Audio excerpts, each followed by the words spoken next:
Hello, everyone, and welcome back to this podcast. I want to introduce a good friend and fellow partner from when I was doing the Academic Partners Program. This is Sudha Venkateswaran, Senior Director at Collabralink Technologies, trained classical musician, which I was so glad she confessed that to me. It was a great conversation.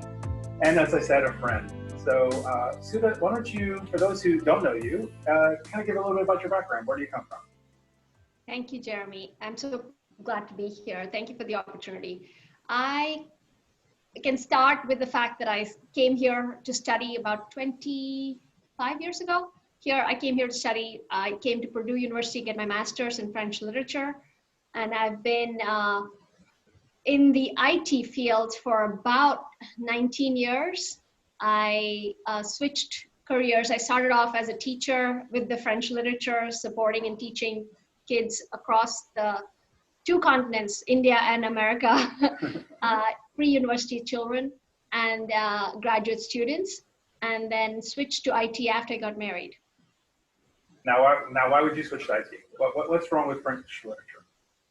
So one thing is I love teaching. I've always loved teaching.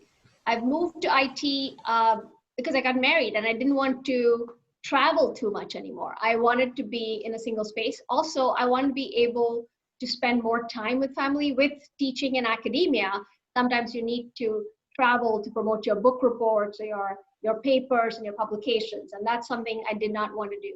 I wanted to make sure I stayed with family, and I wanted to try something new, very simply. Interesting. So then what do you do? What work did you want to get into when you came into IT?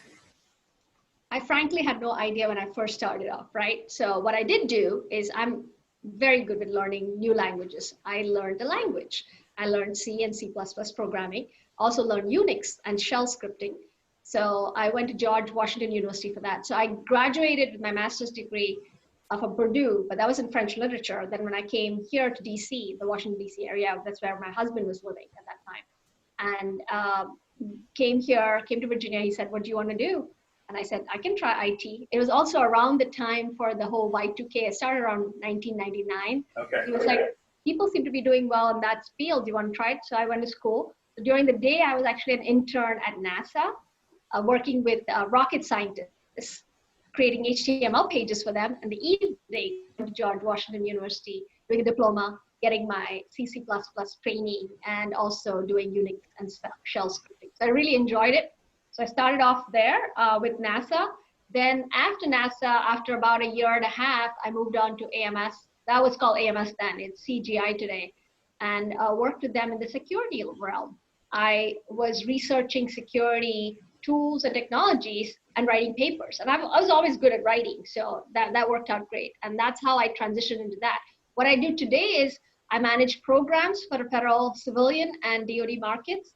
I work in both delivery and project management as well as in growth.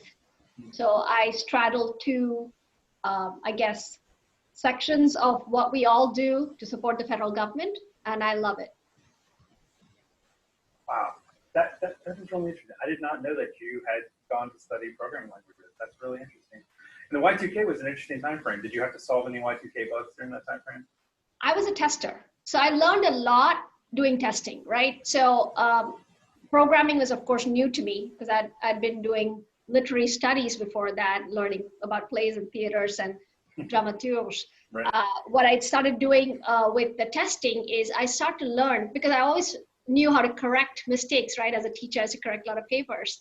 So I learned from that. So that's when I learned some Java as well. And I learned how to break things. And when you know how to break things, then you'll figure out how to fix them too. Absolutely. Wow, that's pretty amazing. So today you're in the kind of project management projects. Well, you said growth, delivery. So what does the growth area look like? So that's an area I'm least probably familiar with. I'm very familiar with delivery myself. What's the growth area? So there's multiple aspects to growth, right? So growth, you kind of figure out what your strategic outlook is as a company or as a division, where you want to go, where you want to be, or who you want to be. They always ask you, who do you want to be when you grow up? Similarly, with a division, when you're working with a particular division, what is the outlook look for that division? So it includes figuring out what your strategic outlook is, what your vision is. I don't know if you do this, but I have vision boards for myself. My family, we do that. It's a thing we do. It's a vision board that you create for that division and decide where to go, which markets you want to go after, who are the customers you'd like to support, what are the types of technologies that you want to support as part of the mission delivery. And then you figure that piece out. Then you figure out how you create a pipeline towards getting there. And then you have your whole strategy rolled out. So it's all of that, from the planning to the strategy to the actual capture of those opportunities, and then of course winning and then delivering on those. Right. So it's lovely because you get to see the whole cycle. Wow, that's pretty amazing. All right, so you've been in IT for a little while. What would you change if there was something? If you could wave a magic wand or say the secret password, what in IT would you change that we're doing today? I think more women leaders.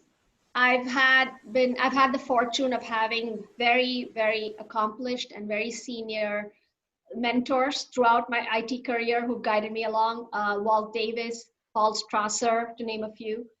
And they've been instrumental in helping me pave out my trajectory as I go to the next level, right? Whether I was a developer or a tester and then move on to being a project manager at some point, from the project manager, program leader, to a business development leader, figuring out whole trajectory. I would have liked when I was growing to also see similar types of women leaders. Now I see more of them. I interact with a lot of them, so I'm super excited. And I hope to be one for someone who's looking to grow their path. I'll have to give you my daughter's name. Yes, definitely. So then, that's pretty amazing. So where do you see yourself going? Where do you see our business going into the future, and in the areas specifically you're working in? Where do you see us going, either in terms of what the government needs are, or just how do we grow and change this business? I think empathy and diversity and making sure the outcomes match where we're going, but not just in the technological aspect, but in the whole, how technology affects the whole marketplace. So a lot of what I do right now focuses on AI. So I'd like to see more of the ethical AI, because as a woman of color, there are things that you can do that I learned with the machines on how you train them so that they can deliver the right analytics, the right decisions. So I'd love to see us go to a place where it's a more equitable world, which is more empathetic in all aspects, in technology, in whether it's the future of the technology, whether it's the building of the next round of whatever is going to happen, right? AI and machine learning is there right now. People are talking about quantum and quantum computing in the next level. All of that needs to address all of the population we're serving, not just a smaller subset of the population. That's a fantastic answer.